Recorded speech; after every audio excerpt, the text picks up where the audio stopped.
verərkən, igidlərimiz erməni mənfurlarını sinələrdə gərərək qovarkən, bəs onların evlərində nələr baş verirdi? Bəs onların ailələri bu çətinliklərə necə dözürdü? İndi isə belə bir səhnəyə baxaq görək, oğlu cəbhədə olan ana, qardaşı müharibədə olan bacı necə hiss edirdi?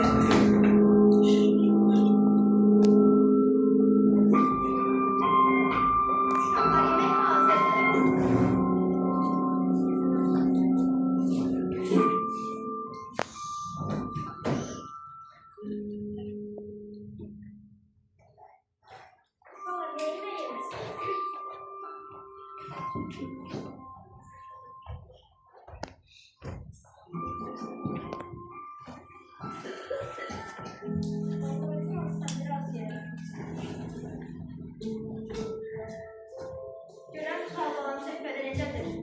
Onun üçün çox narahatam.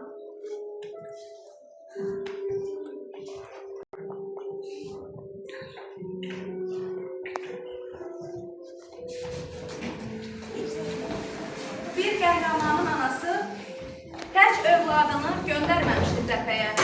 O illərdir böyütdüyü ümidini, illərdir qəlbində yaşatdığı arzularını göndərmişdi o cəbhəyə.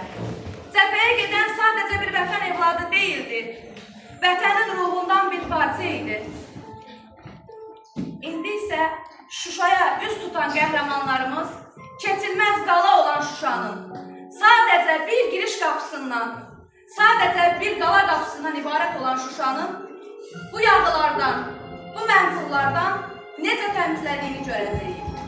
Şuşa bizim zəfərimizin ən uca zirvəsi olmuşdu. Çünki Şuşa keçilməz bir qala idi. Bizim əskərlərimiz oraya tanklarla qalxa bilmədi.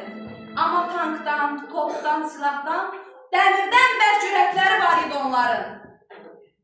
Vay! Dostlar, Şuşa necə də gözəldir? Şuşa, biz gəlmişik. Səni azad eləməyə gəlmişik. Bura necə cazibə